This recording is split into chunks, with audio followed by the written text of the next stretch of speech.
Ya, terima kasih sekali lagi kami ucapkan kepada Bapak Pendeta Edi Jasin Saragi yang akan menjadi narasumber kita pada hari ini. Sebelumnya kami akan memberikan awal terlebih dahulu perkenalan bahwasannya mata kuliah ini adalah mata kuliah inklusivitas dan multikulturalisme, begitu ya Pak. Jadi sebelumnya memang saya sudah sampaikan juga ke Bapak Pendeta Edi Jasin Saragi. Beliau akan menjadi narasumber di mata kuliah kita, yaitu inklusivitas dan multikulturalisme. Jadi Pak, eh, ada 16 kelas dari semester 3 di Universitas Satya Tera Bhinneka yang mengambil kontrak perkuliahan di mata kuliah ini. Di setiap harinya, mulai dari tanggal 7 sampai dengan tanggal 11 Oktober, ada pemateri-pemateri ataupun narasumber yang juga adalah penggiat difabel, begitu ya Pak. Jadi ini adalah hari terakhir dalam mengikuti Pekan Inklusivitas dan Multikulturalisme untuk Difabilitas, begitu. Jadi di sini juga bergabung bersama kita, yakni Pak Irfan Sarhindi, Kepala Lembaga Penjamin Mutu sekaligus dosen inklusivitas. Bapak ini saat ini sedang berada di UK ya, jadi masih subuh. Kemudian ada Pak Muhammad Irfan yang juga menjadi rekan kami sebagai sesama dosen inklusivitas di Universitas Satya Tera Bhinneka, dan selanjutnya ada juga Pak Zain sebagai sekretaris Center of Interfaith and Multicultural Studies yang juga menjadi fasilitator kita dalam melaksanakan perkuliahan umum saat ini, begitu ya Pak. Jadi nanti selama Zoom kita berlangsung, pertemuan kita berlangsung, akan ada sekitar 120-an atau 140-an mahasiswa yang bergabung bersama kita. Jadi kami berharap juga mahasiswa dapat dengan serius mengikuti perkuliahan kita hari ini. Itu saja untuk mengawali perkuliahan kita ataupun pertemuan kita hari ini. Selanjutnya kami serahkan kepada Bapak Pendeta. Oh, sebelumnya ya saya perkenalkan dulu ya Pak. Pendeta Edi Jasin Saragi adalah seorang pendeta di Gereja Kristen Protestan Simalungun yang berkantor ataupun berpusatkan di Sinode GKPS di Siantar, begitu ya. Jadi Pak Edi Jasin Saragi adalah seorang pendeta khusus di RBM. Nanti RBM-nya sendiri nanti akan dijelaskan secara langsung oleh eh, Bapak Pendeta. Bapak Pendeta Edi Jasin juga adalah seorang sekretaris eksekutif di Yayasan Hidup Nihur GKPS yang banyak melakukan kegiatan untuk difabel atau disabilitas. Jadi itu yang bisa saya sampaikan di awal terkait dengan Bapak Pendeta Edi Jasin Saragi. Beliau juga memiliki seorang anak yang memang perkenalan kita di Jogja gitu ya Pak. Perkenalannya di Jogja karena sewaktu kami beribadah ketemu sama Pak Pendeta Edi Jasin beserta Ibu dan Edo. Ya saya ingat nama anak Bapak ini Edo yang sedang bernyanyi mempersembahkan lagu pujian tapi dengan bahasa isyarat. Nah, itu kenapa kemarin sewaktu rapat bersama dengan dosen-dosen inklusivitas dan juga CIMS, Bapak Pendeta Edi termasuk dalam salah satu narasumber yang saya langsung ajukan karena ketertarikan akan apa yang beliau lakukan selama ini. Jadi itu perkenalan singkat. Mungkin nanti Pak Edi bisa menambahkan lagi jikalau ada yang kurang begitu. Sekarang kami persilahkan Pak Edi untuk memberikan materinya. Oke, terima kasih. Terima kasih atas kesempatan ini pada Universitas Satya Tera Bhinneka ya. Ya, yang memberikan kesempatan bagi kami untuk sedikit berbagi lah tentang pelayanan disabilitas. Ya, memang kami sudah pernah bertemu dengan Ibu Boru Tondang, Ibu Sri. Kami selama 1 tahun berada di Yogyakarta keluarga, semuanya belajar untuk meningkatkan pelayanan kepada disabilitas. Ya, seperti disebutkan tadi, memang kami sudah 9 tahun menggumuli disabilitas ini. Salah satu alasannya adalah karena anak saya adalah tuli. Jadi kalau dulu disebut tunarungu, tapi sekarang sudah disebut teman tuli dengan huruf T besar. Jadi istilah cacat, istilah tuna ya sudah mulai dihilangkan. Kita sudah memakai istilah disabilitas atau difabel atau berkebutuhan khusus. Ya, saya akan ada sedikit berbagi tentang apa yang sudah kami lakukan di pelayanan gereja bersama-sama dengan masyarakat. Saya akan share.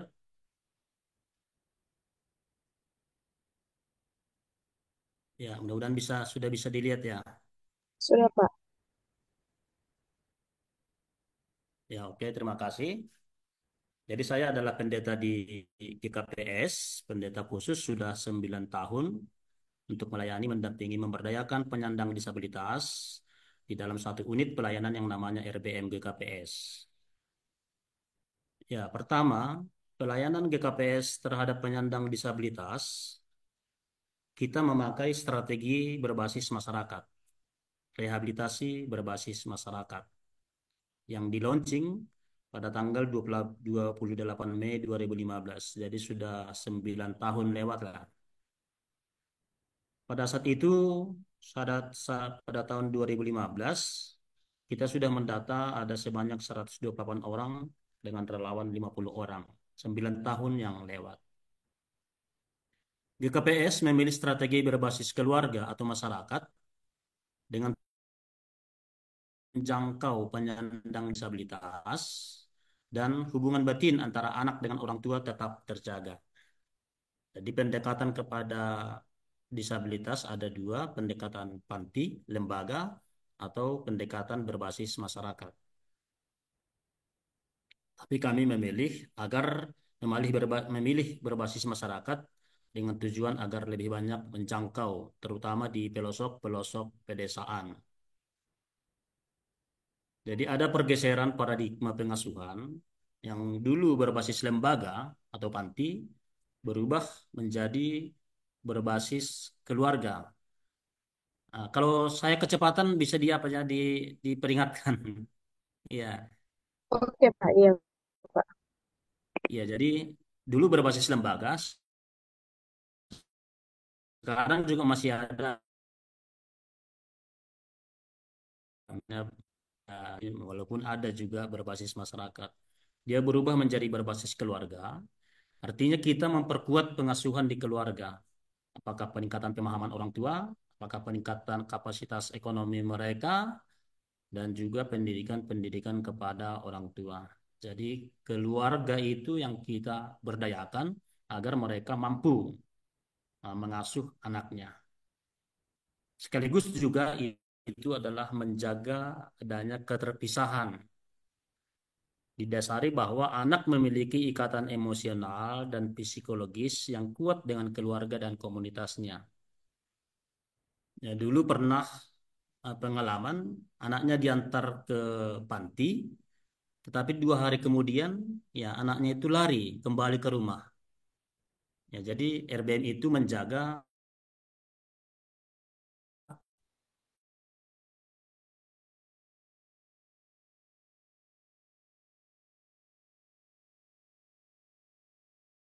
adanya keterpisahan antara itu kita memberdayakan keluarga. Jadi itu dulu ya walaupun sekarang ini eh, eh, kita umum melihat bahwa pendekatan itu adalah berbasis lembaga. Jadi sering tamu kita yang datang dari luar, mereka mengharapkan kita itu mengumpulkan anak-anak di dalam satu tempat, dalam satu panti. Jadi masih berpikir seperti itu, terutama di Siantar Simalungun. Padahal anak-anak itu tetap dia bersama dengan keluarganya, tetapi kita berdayakan mereka lewat relawan-relawan kita, kita fasilitasi, kita motivasi agar mereka mampu dan itu bisa penanganan yang baik.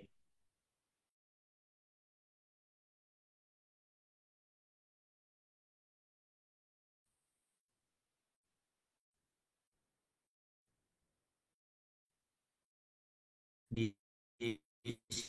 Siantar ada mahasiswa ya tahu di mana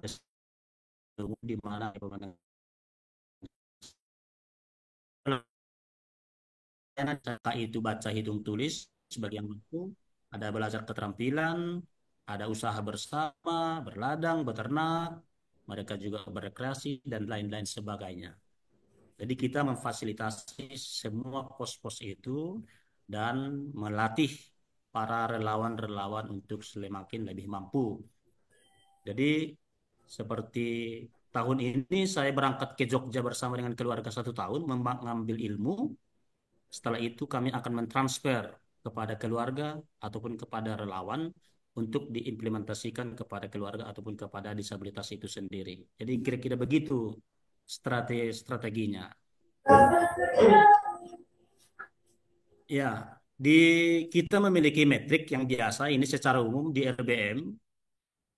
Kita memiliki tujuan asasi manusia, pengembangan sosial ekonomi, dan mengatasi kemiskinan.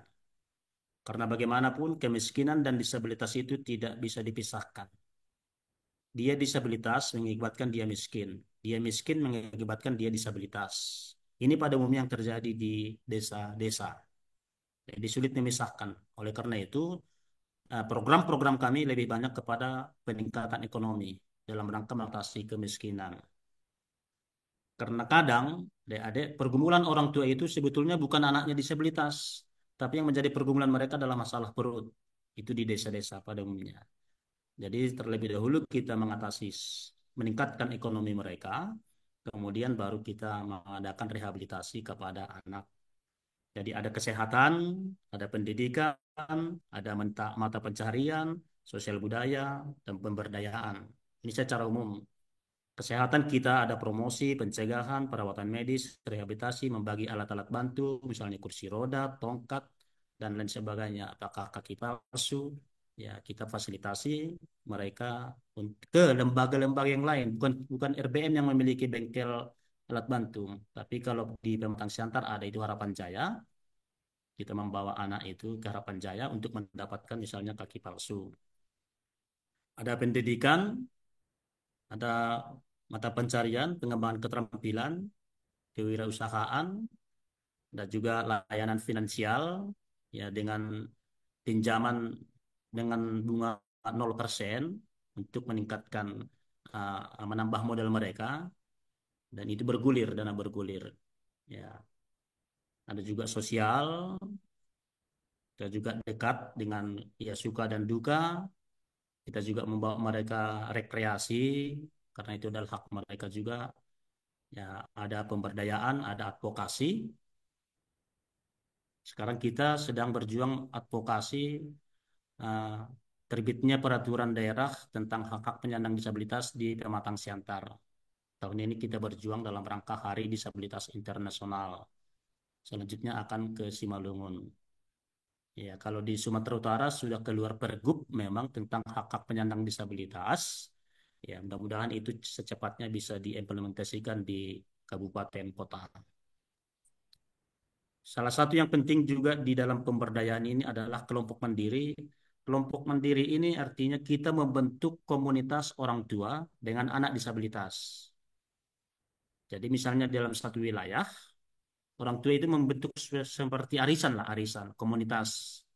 Mereka berkumpul sekali sebulan, ya dengan arisan, dan mereka ya bisa berbagi pengalaman. Jadi ini adalah sesuatu kekuatan juga bagi kami dengan adanya komunitas orang tua dengan anak disabilitas. Di Jogja juga mereka membentuk seperti itu. Inilah gambaran metrik program-program RBM. RBM GKPS kita juga bersama-sama dengan lembaga-lembaga lain. Jadi dia berbasis masyarakat, semakin banyak terlibat, semakin baik.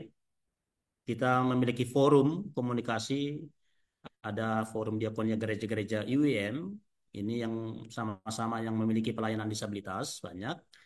Ada juga forum peduli disabilitas Siantar Simalungun, ini ada 10 lembaga sekarang, kebetulan juga kami pengurusnya. Dan pada tanggal 7 Desember kami akan bersama-sama merayakan Pawai Karnaval untuk menyuarakan hak-hak disabilitas secara khusus di Kota Madya Pematang Siantar. Kalau Universitas Satya Terra Binayaka mau bergabung lewat Ibu Sri bisa juga kita bersama-sama untuk ya, menyuarakan hak-hak penyandang disabilitas bersama dengan teman-teman di forum.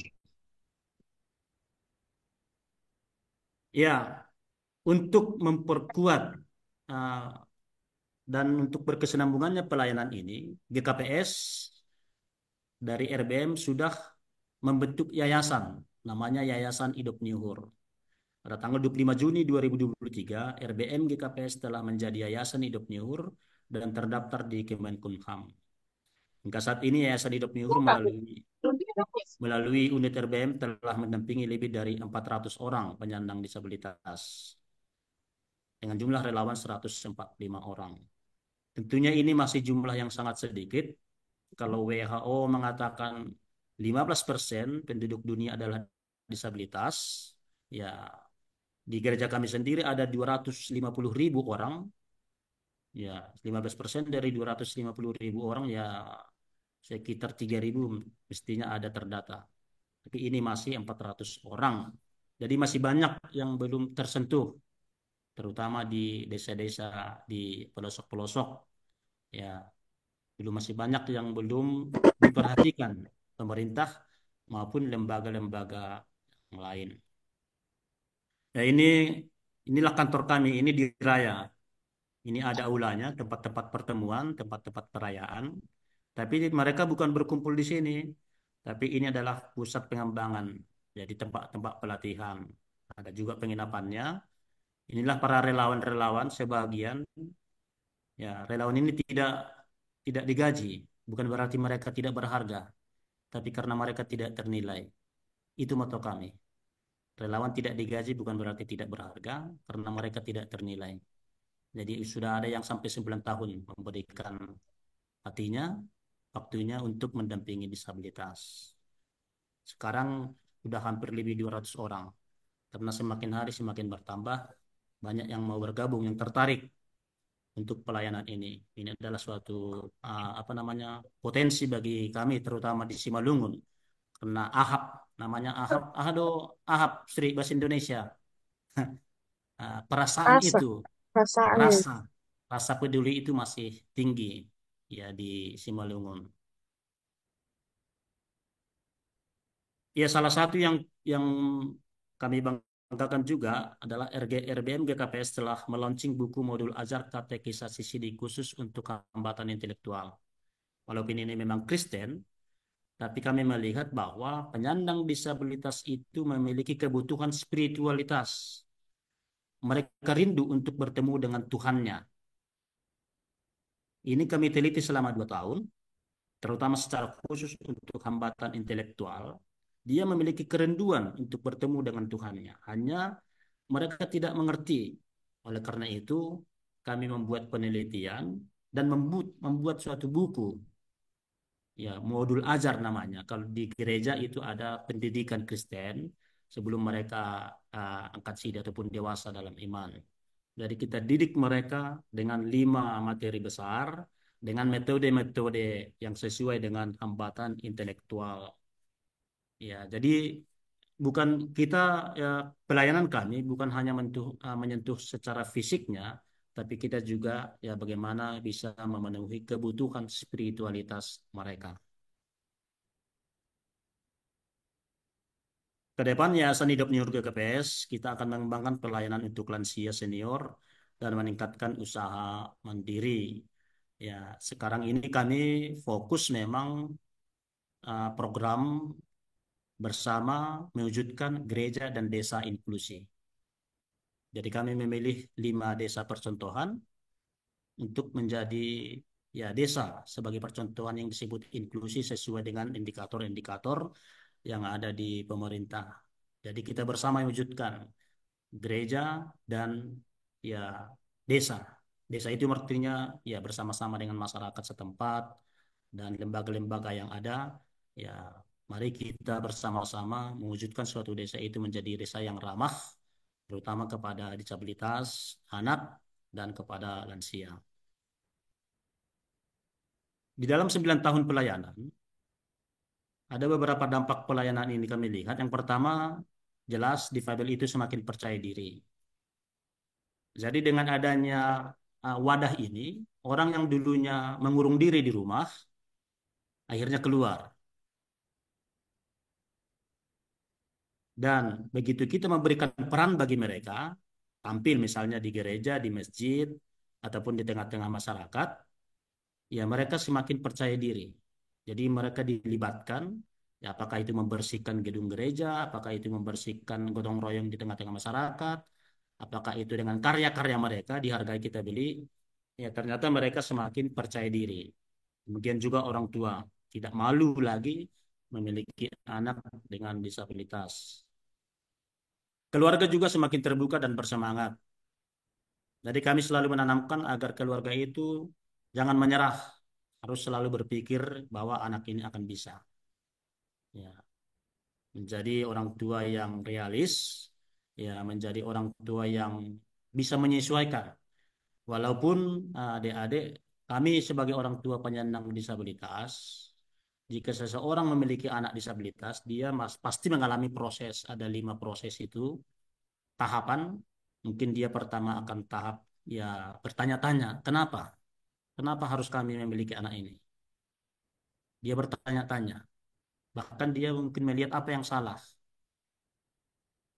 Ya, dia pasti memiliki tahap itu. Bahkan bisa sampai depresi.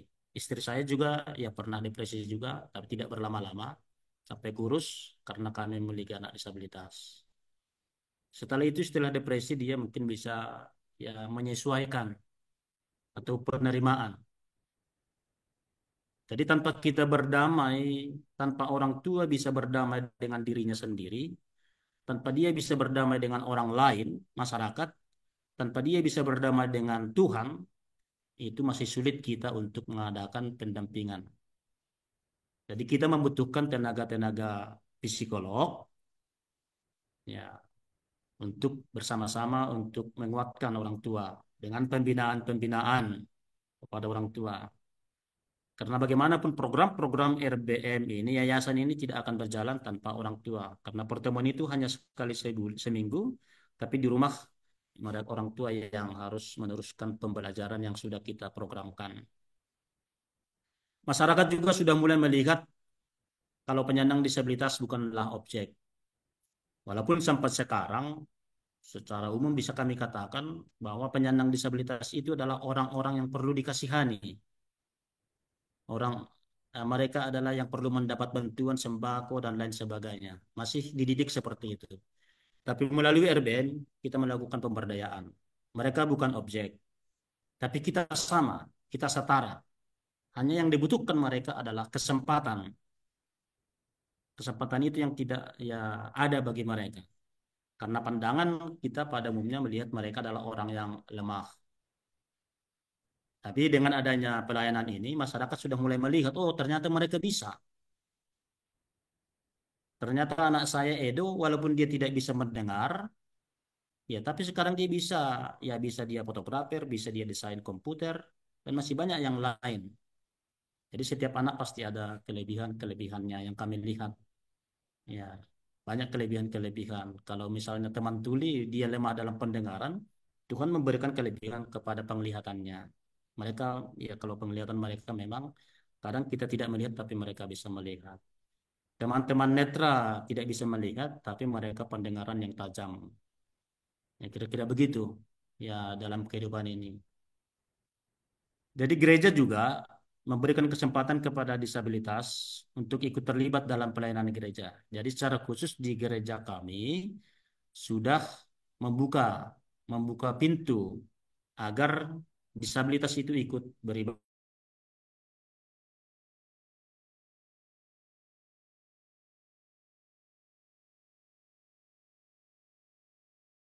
selama ada pelayanan ini. Tentunya dengan harapan kita mengharapkan kebutuhan disabilitas jasmani dan rohani terpenuhi lewat peranan gereja ataupun peranan lembaga-lembaga lain. Kita juga bekerja sama dengan teman-teman kita Muslim yang memiliki pelayanan disabilitas. Ya, jadi bisa melalui lembaga-lembaga agama berperan untuk memenuhi kebutuhan jasmani dan rohani. Tentunya kita bekerja sama dengan pemerintah lewat yayasan. Kita mengharapkan juga adanya gerakan bersama.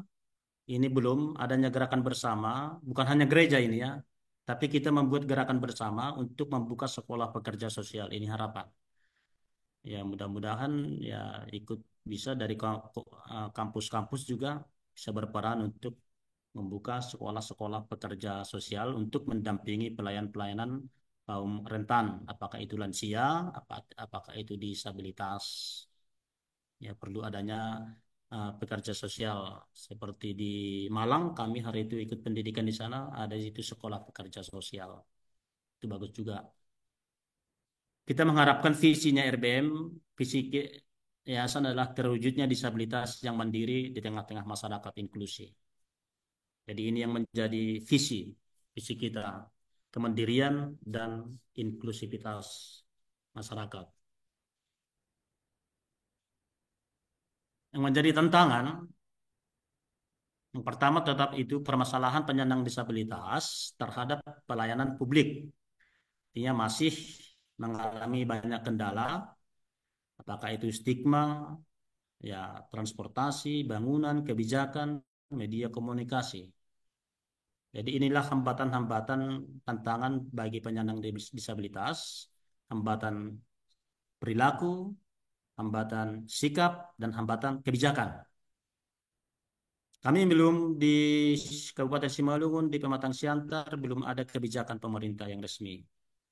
Beda dengan di misalnya di Yogyakarta, di Solo, yang memang sudah menjadi kota yang ramah disabilitas karena mereka sudah memiliki peraturan-peraturan tentang penyandang disabilitas. Ini adalah tantangan.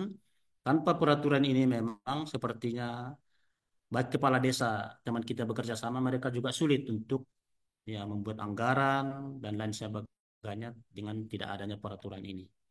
Jadi tantangan, tapi kami berjuang tahun ini, kami akan berjuang bersama dengan KND juga, Komisi Nasional Disabilitas, yang menjadi mitra kita, untuk sama-sama berjuang agar terbit peraturan daerah tentang pemenuhan hak-hak penyandang disabilitas Kota Madia Pematang Siantar.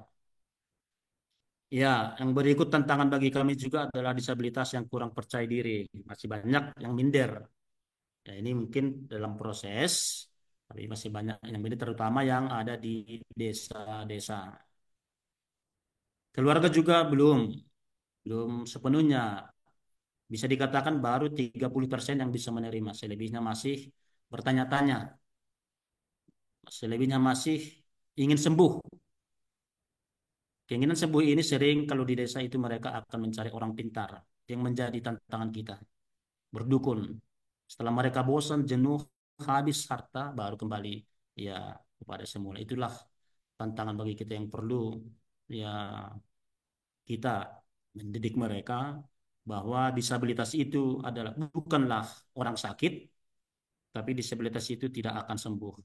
Ya, tapi pemahaman mereka disabilitas itu adalah orang yang sakit. Beda ya. Kalau orang sakit pasti dia sembuh, tapi disabilitas itu adalah seperti definisinya dalam waktu yang lama. Ya, keterbatasan fisik, sensorik dalam waktu yang lama itu disabilitas. Tapi orang tua pada umumnya pasti ingin sembuh. Seperti semalam kami berangkat pelayanan, dia memiliki anak tuli, ya tentunya banyak saran-saran dari orang lain bagaimana agar pendengaran itu bisa kembali mendengar. Tetapi secara medis setelah kami melihat di kesana kemari belajar, ya ternyata tidak, dia hanya bisa diterapi bicara kah, ya dan lain sebagainya. Walaupun kita percaya mujizat daripada Tuhan itu pasti ada. Iya, yang kita harapkan aku inklusi, kami harapkan juga kepada adik-adik semua, kami bangga dengan ini baru mengetahui bahwa ada universitas yang inklusivitas, ya baru kami mengenal, kami berencana akan berkunjung nantinya ke universitas, ya agar kita sama-sama bergerak di dalam gerakan kota ramah, kota inklusi, desa inklusi, ataupun kampus yang inklusi. Kami melihat bahwa kerendahan hati adalah sebagai syarat penerimaan. Tanpa kita tergerak hati, sulit kita bisa menerima orang lain itu di dalam segala keterbatasannya. Jadi yang penting adalah adanya kerendahan hati dan ada kemauan mau mengenal dan memahami disabilitas. Dan yang berikut, kita perlu membongkar pemahaman kita tentang pertama itu adalah ableism, yaitu kemampuan yang menganggap bahwa sebagai standar untuk mengenal orang, untuk mengkategorikan seseorang itu sesuai dengan kemampuannya. Jadi tidak ada yang tidak mampu. Yang ada adalah ditidakmampukan. Ya, semua kita memiliki kemampuan yang berbeda-beda. Kita harus membongkar juga pemahaman kita tentang normalitas, yang di mana normalitas itu adalah mayoritas suara-suara. Kalau saya berkumpul dengan teman-teman tuli, kalau saya berkumpul mereka ada 20 orang, saya sendiri, ya saya yang disabilitas. Karena mereka lebih banyak. Saya yang dianggap bodoh bagi mereka. Jadi normalitas itu perlu kita bongkar, standar kenormalan menganggap penyandang disabilitas itu adalah abnormal. Karena memang mayoritas adalah yang ya normal. Ya memang kita tidak memakai istilah normal dan tidak normal sekarang ini. Ya kita memakai disabilitas dan non disabilitas. Tidak ada standar yang bisa kita pakai siapa itu yang normal. Ya. Tapi yang kita ketahui bahwa manusia itu adalah terdiri daripada roh, jiwa, dan raga. Itu adalah manusia. Disabilitas memiliki itu. Kita juga perlu membongkar pemahaman kita tentang kesempurnaan, perfection. Ya, bahwa terkait penampilan fisik, kesempurnaan bentuk tubuh. Ya, jadi yang sempurna itu, yang ideal itu bagaimana sesungguhnya. Ya, bisa kita bayangkan ya sebetulnya yang manusia yang sempurna itu bagaimana kalau kita menggambarkan apakah dia tidak memiliki kaki? Kalau dia tidak memiliki kaki, apakah dia tidak sempurna? Jadi pemahaman-pemahaman itu perlu kita bongkar. Jadi ableism, normalitas, perfection perlu kita kaji ulang agar kita bisa menjadi orang yang inklusi. Apa itu saya kira mungkin hanya sebatas wacana-wacana saja. Oke, saya kira itu yang bisa saya sampaikan untuk bahan diskusi kita, bahan perbincangan kita sudah setengah jam. Kami berharap kita bisa ya bertanya, ya kami akan membagi apa yang sudah kami lakukan, apa yang ada dalam hati kami untuk menjadikan kita menjadi orang-orang yang inklusi. Oke, salam inklusi. Kami kembalikan kepada Ibu Sri. Ya, terima kasih eh, Pak Pendeta untuk penjelasannya. Untuk selanjutnya, diskusi kita akan dipimpin oleh Pak Irfan Sari. Kami persilahkan. Baik, terima kasih Bu Novita, terima kasih Pak Pendeta. Tadi saya menikmati sekali cerita yang sudah dilakukan oleh Bapak dan GKPS itu ya dalam konteks membantu memperkuat itu teman-teman difabel yang proses itu juga didorong oleh pengalaman pribadi Bapak gitu. Jadi sangat sangat menginspirasi. Yang saya tertarik juga bagaimana kemudian satu yang mungkin belum sempat disentuh oleh narasumber kami sebelumnya Pak, yaitu um, ketersambungan antara agama dengan kemudian pengalaman hidup kawan-kawan difabel atau dalam proses kita membangun masyarakat yang inklusif.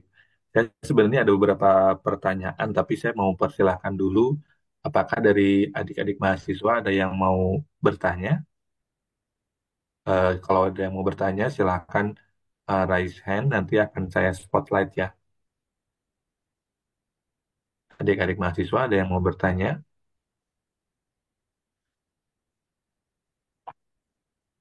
Oke, sambil menunggu, kalau gitu, Pak Pendeta, tadi saya tertarik untuk ini Pak, untuk bertanya mengenai yang soal bagaimana kawan-kawan difabel ini sebetulnya memiliki kerinduan juga gitu ya untuk bertemu dengan Tuhan, untuk merasakan kehadiran Tuhan dan seterusnya gitu Pak.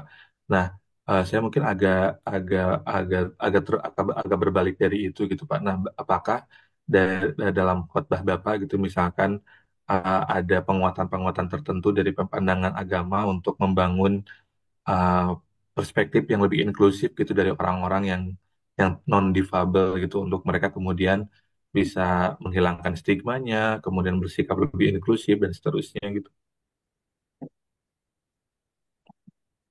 Ya, Kalau dari kita juga sudah menggumuli, kalau di Kristen ada teologi disabilitas. Kalau di Jogja itu memang ada Profesor Tabita yang menjadi guru saya juga, yang mendalami tentang teologi disabilitas. Secara umum kalau di Alkitab, di Kristen lah, ya kita melihat bahwa kesegambaran Allah, kesegambaran bahwa kita ini semua adalah gambar Allah. Ya, jadi tidak, jadi sebagaimana Allah itu menerima kerapuhan manusia, Dia menerima kerapuhan manusia, demikian juga kita disebut inklusivitas saat kita bisa menerima kerapuhan orang lain. Allah juga itu adalah yang rapuh. Dia mau menjadi orang yang rapuh. Begitulah dalam Yesus itu kalau di Kristen. Tapi kita adalah segambar dengan Allah.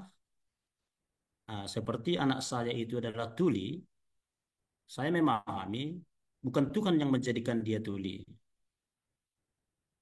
Tapi di Alkitab disebutkan bahwa Tuhan bisa berkarya di dalam ketulian itu. Dia bisa menunjukkan kuasanya di dalam ketulian itu. Itu yang saya lihat. Dan saya tunggu juga, dan Tuhan persilakan saya untuk bekerja bersama dia untuk menunjukkan itu. Jadi Tuhan kita itu tidak, apa namanya, tidak ada yang tidak sempurna. Semuanya sempurna. Saya sering juga ada yang melayani, ada itu, dia hanya tergeletak di rumah, cerebral palsy.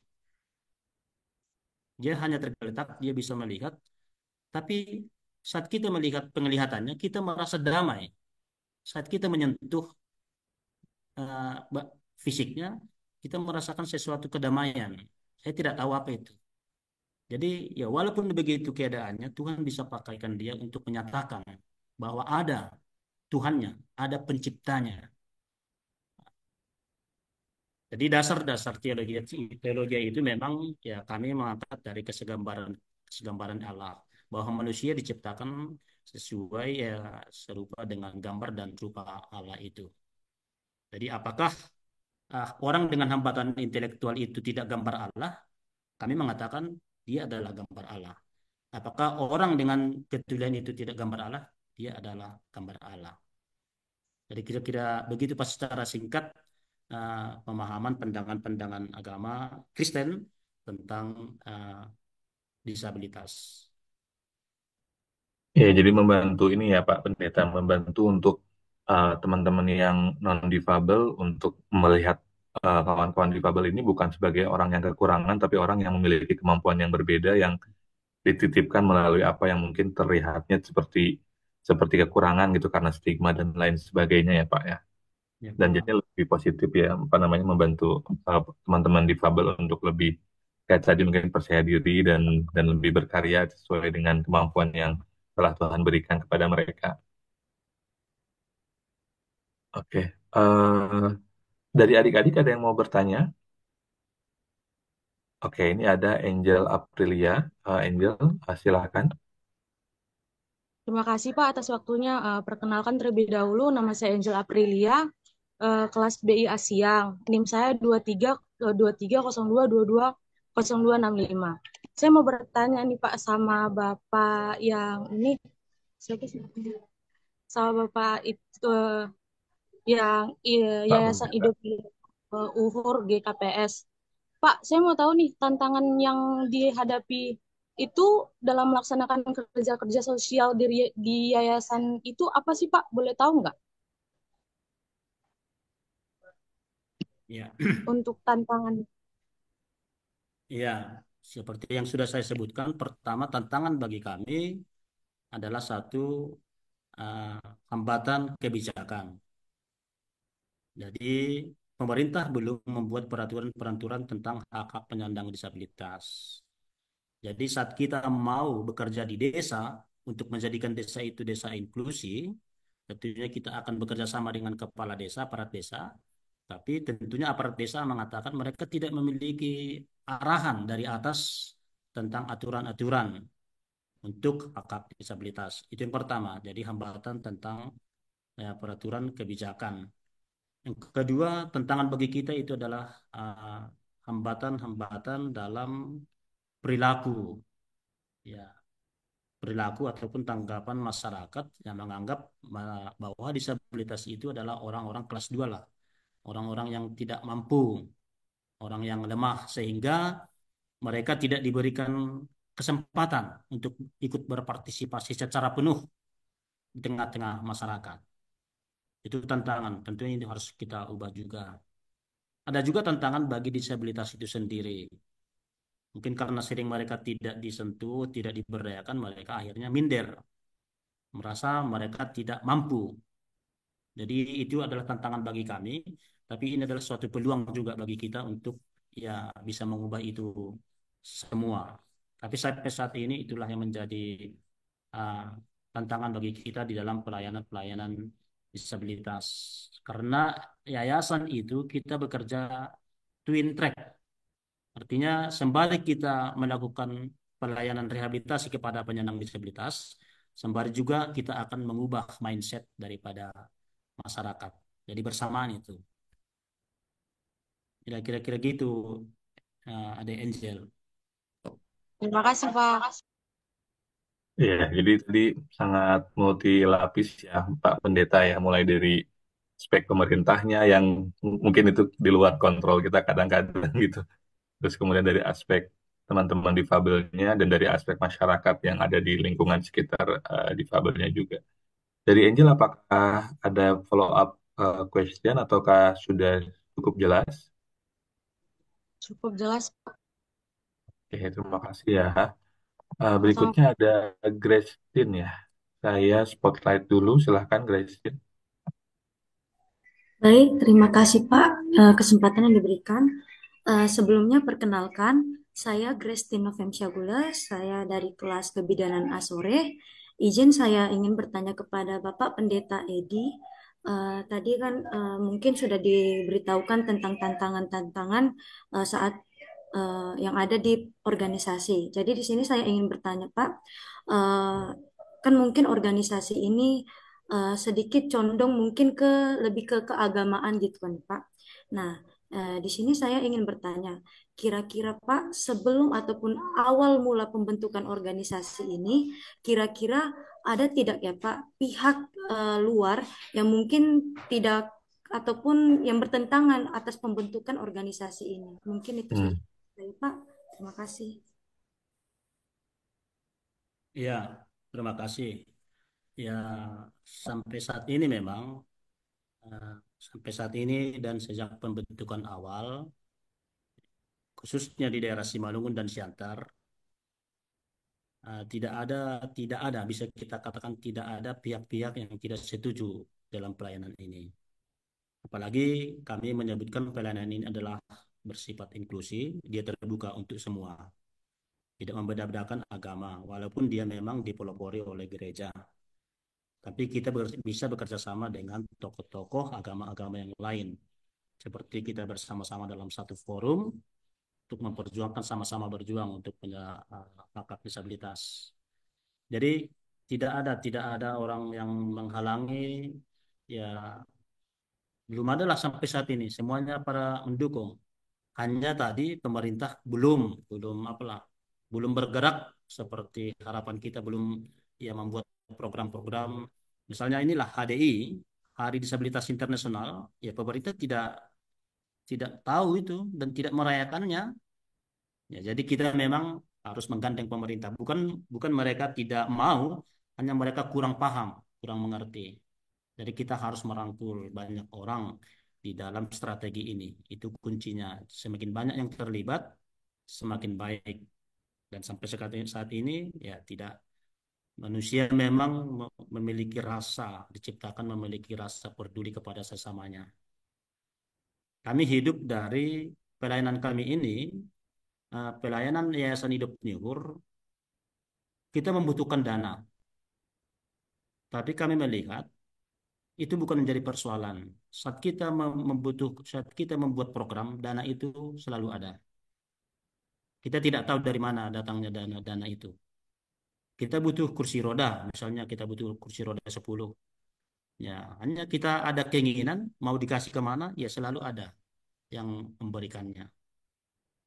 Jadi masyarakat, ya ini adalah potensi masyarakat sangat sebetulnya peduli kepada pelayanan-pelayanan seperti ini. Hanya mereka tidak tahu bagaimana mereka mau memberikan apa yang bisa diberikannya. Jadi mari kita bersama, tidak ada banyak teman kita di dalam pelayanan ini. Itu yang maksudnya. Kita maju terus, sebesar apapun program kita, sebesar apapun dana yang kita butuhkan, kita yakin pasti itu akan tercukupkan. Sampai saat itu begitu, Adik Grace. Ya, terima Baik, kasih. ya, baik Bapak, terima kasih atas jawaban yang diberikan. Sudah menjawab Kak Grace atau ada pertanyaan follow up? Baik Pak, sudah cukup. Sudah ya. Oke. Baik, terima kasih banyak. Yang lain ada yang mau bertanya tadi mungkin yang dari bisnis digital, agribisnis, ada yang mau bertanya? Oke, sambil nunggu Pak Pendeta, tadi saya tertarik dengan ini Pak, dengan modul ajar katekisasi studi khusus. Itu apakah eh, modul tersebut misalkan dapat diakses secara publik, itu misalkan secara online, ataukah kalau misalkan kami mau mengakses itu untuk menambah sebagai bahan ajar agar ada yang lebih real gitu, bagaimana sebetulnya inisiatif baik yang dilakukan untuk membantu penguatan teman-teman difabel gitu. Iya, itu memang kita harapkan bisa terbuka untuk Hmm, semua. hmm. Hanya tentunya dogma yang dipakai modul ajar Oh itu iya. ada 5, ya disesuaikan dengan gereja masing-masing. Ya, Hmm. tapi kalau modelnya saya kira bisa bisa dipakai Modelnya bisa ya. gereja-gereja lain. Ini pun modul Hmm. ajar ini kami bekerja sama dengan GKI, Gereja Hmm. GKJ dari Jakarta, Hmm. teman di Oh sana. iya.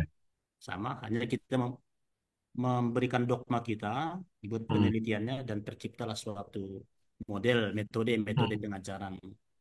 Hmm. Oke. Nanti ini akan kami publikasikan ini. Ya, Oke. Ya, karena di kami juga ada ini Pak Pendeta, ada mata kuliah keberagamaan gitu. Jadi kan kalau di kampus lain eh, mahasiswa hanya akan belajar agamanya masing-masing. Nah, kalau di kampus kami mereka akan belajar mencari share value gitu, nilai yang sama-sama dimiliki atau eh, apa namanya kemanusiaan yang sama-sama diajarkan dari berbagai agama. Jadi kalau misalkan itu nanti sesuatu yang bisa dijadikan studi kasus juga kan merupakan sesuatu yang saya kira akan menambah wawasan keberagamaan dan inklusivitasnya ya, mahasiswa juga, Pak Pendeta. ya. Eh, oke, ini ada lagi Duina Beruginting. Ah, Duina, silahkan. Saya belum ketemu mana ya Duina. Oh ini, oke, saya spotlight dulu ya. Silahkan. Baik, Pak, terima kasih. Sebelumnya saya ingin bertanya, Pak, kepada Bapak Pendeta Edi Jasim Saragi. Pertanyaan saya itu, kira-kira apa yang perlu dipahami mahasiswa agar bisa bersikap inklusif terhadap teman-teman sebagai Pabel? Terima kasih, Pak. Iya, terima kasih Buru Ginting. Saya juga Saragi sama. Ya, yang perlu dipahami bahwa kita sama-sama ciptaan Tuhan. Kita sama-sama segambar dengan Tuhan. Yang perlu dipahami juga bahwa disabilitas itu juga memiliki apa namanya tadi yang saya sebutkan, hati. Kadang dia disabilitas tapi hatinya, spiritualitasnya itu tidak dia memiliki fisik yang katakan ada keterbatasan, tapi dia memiliki spiritualitas yang sama dengan kita. Oleh karena itu kami selalu selalu berhati-hati uh, untuk mendampingi mereka. Kadang seperti semalam kami berkunjung, mereka mengetahui kalau kita berjabat tangan, kita mendampingi mereka. Mereka tahu, merasakan bahwa kita ini yang berpura-pura atau tidak. Ya, dari sentuhan kita aja, dari tatapan mata kita. Oleh karena itu, ya kadang mereka lari, kadang mereka dekat. Itu perlu kita pahami untuk mendekati disabilitas. Mereka memiliki kepekaan untuk itu. Mereka memiliki pengetahuan bahwa kita ini orang yang tuluskah atau orang yang berpura-purakah. Itu perlu dipahami ya, ya itu pengalaman kami di dalam Yang perlu dipahami adik-adik juga kalau nanti mau ya bersama-sama dengan penyandang disabilitas. Yang kemudian orang tua disabilitas itu biasanya sensitif. Kita tidak bisa menggurui, ya, tapi yang dibutuhkan dari kita adalah mendengar aja. Ya, kita mau mendengar mereka bercerita, ya itu adalah sesuatu hal yang sangat dibutuhkan mereka. Karena selama ini mungkin mereka tidak tidak ada yang mendengar. Tapi kalau kita berkunjung ke rumah disabilitas, ya bisa saja kita berlama-lama di sana karena mereka akan menangis menceritakan semuanya. Jadi kita harus belajar bagaimana menjadi pendengar yang baik. Nah, itu perlu bagi kita. Ya, yang kemudian ya yang perlu dipahami adik-adik juga, adik-adik mahasiswa bahwa kita ini adalah makhluk sosial, kita memiliki tanggung jawab sosial. Apa yang bisa kita buat? Dulu di Malang itu setiap anak ada 10 orang anak sekolah, tapi mereka memiliki tanggung jawab sosial satu disabilitas. Jadi mereka menabung, mengumpulkan bajunya, uang jajannya disisihkan, dan mereka bergantian mengunjungi adik ataupun saudaranya yang satu disabilitas. Jadi sekolah itu sudah dididik akan tanggung jawab sosial, kepekaannya, friendship namanya. Ya, jadi itulah teman mereka. Jadi mereka berbagi apa yang menjadi kebutuhan anak itu adalah tanggung jawab mereka. Ya, saya kira itu adalah suatu hal yang bagus juga, ya, bahwa kita ini memiliki tanggung jawab sosial sebagai makhluk yang diberikan Tuhan kesempurnaan ataupun berkat yang tidak sama seperti ya, mereka. Mungkin itu dulu dan masih banyak yang perlu kita pahami memang tentang disabilitas buru ginting. Ya, terima kasih. Ya, terima kasih, Pak. Oke, terima kasih banyak, Duina. Ada lagi adik-adik semua. Tadi kita mendengar pentingnya ini ya, kemampuan mendengar berkali-kali Pak Pendeta meng-highlight itu karena mungkin kita bisa seolah-olah mendengarkan tapi nggak nggak sebetulnya nggak mendengarkan, bahkan sekarang itu mendengar jadi apa namanya skill yang sampai ada pekerjaannya gitu, profesional listener gitu. Jadi mungkin semua orang pengen berbicara, pengen menyampaikan sesuatu tapi nggak mau mendengarkan secara penuh perhatian gitu ya. Oke, ini ada Jerry ya. Saya spotlight dulu. Jerry silahkan. Baik Pak, perkenalkan saya Bintang Ciko Ginting dari kelas Agribisnis Spesial.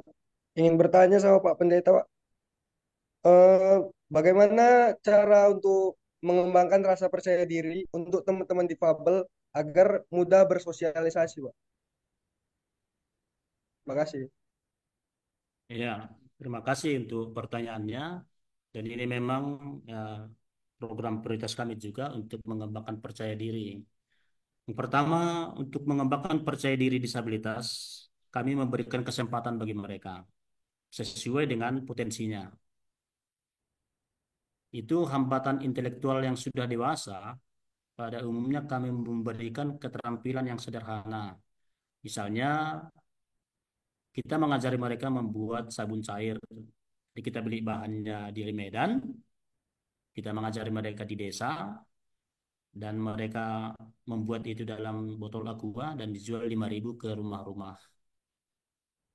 Kami melihat itu ya sangat membantu percaya diri mereka saat mereka dihargai. Jadi mereka memberikan sabun cair itu ke rumah dan menerima uang. Walaupun kadang ya berapa satu dia tidak tahu.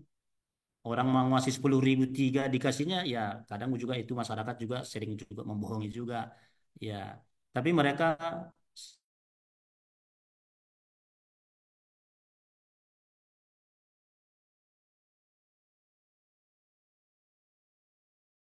dalam satu paket sabun cair. Itu pertama. Jadi ya kita memberikan pekerjaan bagi dia sesuai dengan potensinya. Kita bisa juga libatkan dia misalnya kalau di gereja, apakah dia membagi tertib acara, apakah dia membersihkan kaca ya gedung gereja, Apakah dia ya lama-lama dia bisa membuat puisi, bernyanyi bersama dengan kelompoknya, sehingga dia ya merasa percaya diri. Walaupun tantangannya adalah warga jemaat itu, kenapa masuk gereja seperti ini? Tapi itu adalah proses. Lama-kelamaan mereka akan bisa bisa menerima. Jadi dengan adanya seringnya pertemuan-pertemuan, perayaan-perayaan, apakah itu hari ulang tahun, pawai, dan lain sebagainya, itu menumbuhkan percaya diri disabilitas, termasuk orang tuanya juga. Nah, kira-kira begitu, Bang Ginting. Baik, terima kasih Pak. Nah, terima kasih Bintang. Tadi saya kira Jerry ya. Kata ini Bintang barengan ya dengan Jerry ya. Iya Pak, satu handphone Pak. Oke, nggak apa-apa. Terima kasih banyak. Ada lagi adik-adik yang mau bertanya?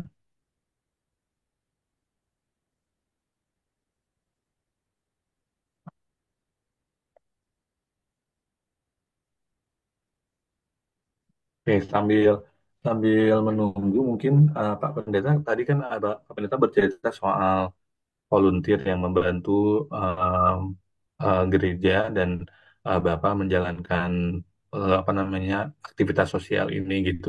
Dan tadi saya kalau saya tidak salah mendengar ada 145 orang yang lebih kurang volunteer yang membantu ini. Nah, semisal nanti dari mahasiswa ada yang mau volunteer juga gitu sebagai bagian dari kegiatan pengabdian kepada masyarakat kah, dan lain sebagainya gitu, kira-kira prosedurnya seperti apa dan aktivitas yang dikerjakan nanti akan seperti apa biasanya, Pak? Ya, ya jadi memang sudah ada beberapa universitas, ada dari sekolah Diakonis, ada dari sekolah tinggi teologi Abdi Sabda, yang katakanlah magang lah, magang.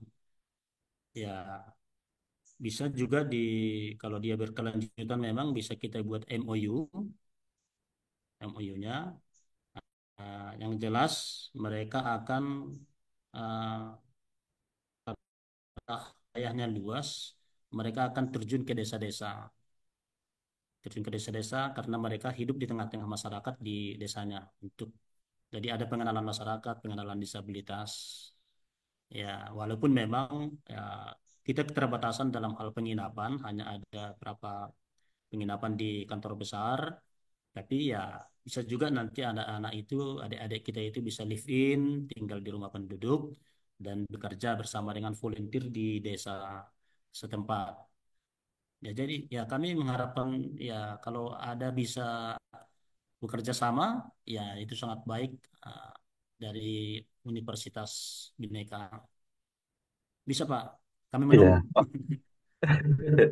Ya, menarik ya. Jadi langsung mendapatkan pengalaman hidup berdampingan dengan teman-teman difabelnya ya, Pak Pendeta ya. Pak Pendeta sepertinya nge-freeze ya, atau di saya saja. Betul Pak, Chris. Nge-freeze ya. Ya, tunggu Oke, dulu. sambil menunggu jangan lupa adik-adik diisi absensinya. Nanti sebentar lagi kita akan tutup link absensinya untuk meminimalisasi kemungkinan ada mahasiswa yang hanya datang untuk absensi di akhir saja ya. Terus jangan lupa juga tugasnya, sekali lagi tugasnya individu, bukan kelompok. Jadi dikerjakan masing-masing sesuai dengan uh, pertanyaan pemantik yang dikirimkan di prosedur tugas dan pertanyaan pemantik atau yang ditaruh di kuliah umum ini. Terus kemudian di disubmit di LMS sesuai dengan instruksi yang diberikan ya. Linknya udah ada di sana paling lambat minggu depan hari Rabu pukul 5 sore. Pak Edi, apakah sudah? Sudah. Tadi terputus Oh, sudah sebentar ya. tadi. Ini sepertinya nge-freeze terus kemudian terlempar. Iya, iya ada nyambung lagi ya. Iya, alhamdulillah. Oke, eh, dari adik-adik mahasiswa ada lagi yang mau ditanyakan? Oke, sepertinya sudah tidak ada ya. eh, tadi kita sudah mendengar juga dari Pak Pendeta terkait potensi kolaborasi untuk volunteer, untuk magang, atau untuk live in. Mungkin nanti sesuatu yang bisa kami explore juga ya, mudah-mudahan kolaborasinya nggak berhenti di sini Pak Pendeta. Eh, jadi di kami itu ada senternya juga, Center for Interfaith and Multicultural Studies. Jadi pusat studi lintas iman dan keberagaman. Nah, salah satu programnya juga memang selain kuliah umum seperti ini juga penelitian dan pengabdian kepada masyarakat. Jadi kalau misalkan kita bisa kolaborasi dengan para pegiat gitu di di isu-isu interfaith atau isu-isu inklusivitas, itu akan sangat sangat ini sih sangat sangat efektif sekali gitu untuk kita bisa saling membantu dalam konteks misalkan kita bisa melakukan penelitiannya kah atau mungkin bisa ada pengabdian pada masyarakatnya atau mungkin KKN juga ya bisa di set up di sana kalau jika misalkan mahasiswanya sudah saatnya untuk melakukan KKN. Oke, mungkin saya mau memberikan kesempatan kepada Pak Pendeta untuk menyampaikan closing statement atau pesan-pesan kepada mahasiswa ini yang mereka mudah-mudahan nih Pak Pendeta doanya mereka kelak bisa jadi eh, pemimpin yang memiliki wawasan inklusif sehingga apapun yang dikerjakan mereka bisa lebih peka terhadap kawan-kawan difabel dan yang lainnya juga. Ya, pertama-tama terima kasih atas kesempatan ini. Sebelumnya kami baru mendengar memang universitas ini dari Ibu Sri dan kami berpikir juga ya bisa nanti berkunjung ke Universitas Bhinneka.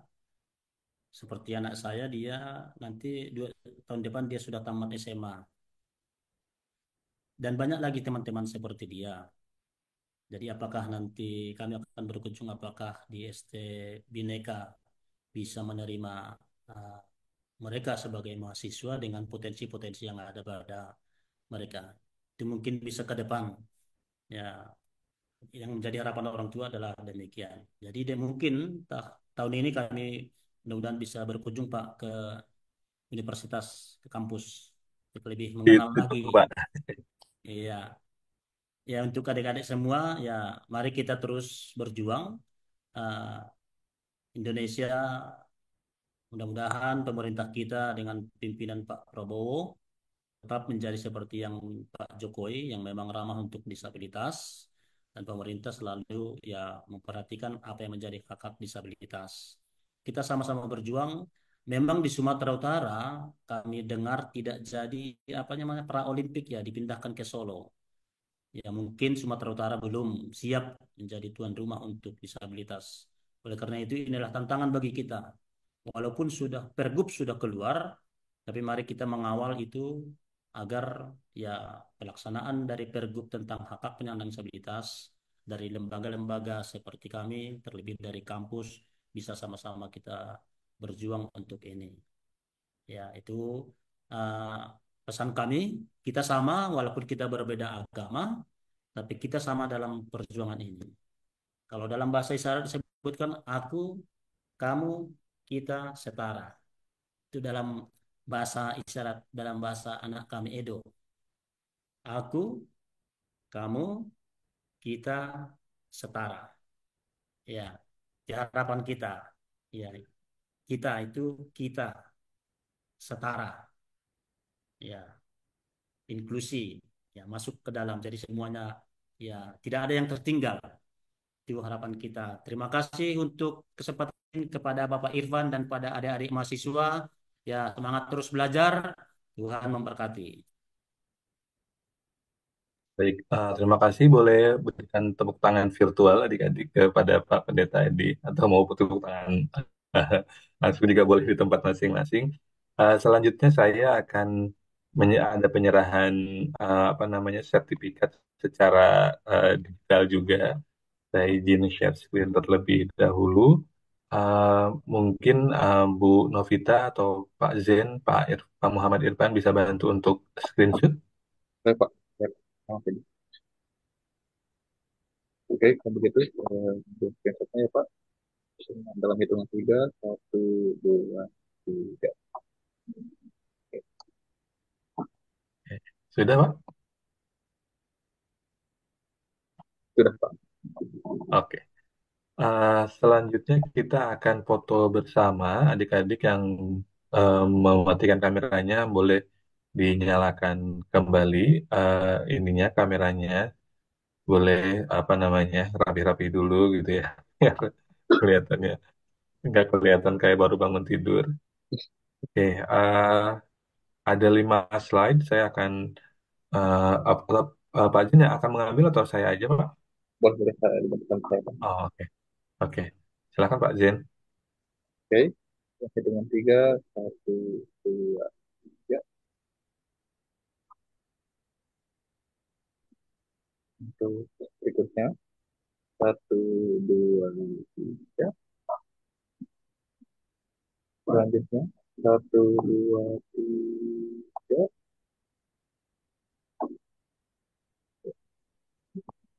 empat, satu, dua, tiga. Dan yang terakhir, satu, dua, tiga. Oke, sudah. Baik, terima kasih Pak. Sebentar sepertinya, oh ya, oke. Baik, terima kasih Pak Zen sudah membantu untuk mengkoordinir foto bersama. Terima kasih sekali lagi Pak Pendeta Edi sudah berkenan meluangkan waktu dan berbagi kepada kami tentang kerja-kerja yang sudah dilakukan bersama GKPS dan Yayasan untuk memperkuat kawan-kawan difabel. Mudah-mudahan kolaborasinya bisa berlanjut dan nanti siapa tahu nanti mahasiswa yang mau volunteer tadi sudah mendengarkan juga dari Pak Pendeta mengenai caranya. Dengan demikian sudah tuntas sudah acara kita pada hari ini, kuliah umum kita untuk hari ini. Terima kasih banyak. Mohon maaf atas segala kekurangannya. Saya tutup. Assalamualaikum warahmatullahi wabarakatuh. Salam, Om Swastiastu, Namo Buddhaya. Salam kebajikan. Selamat siang untuk kita semua.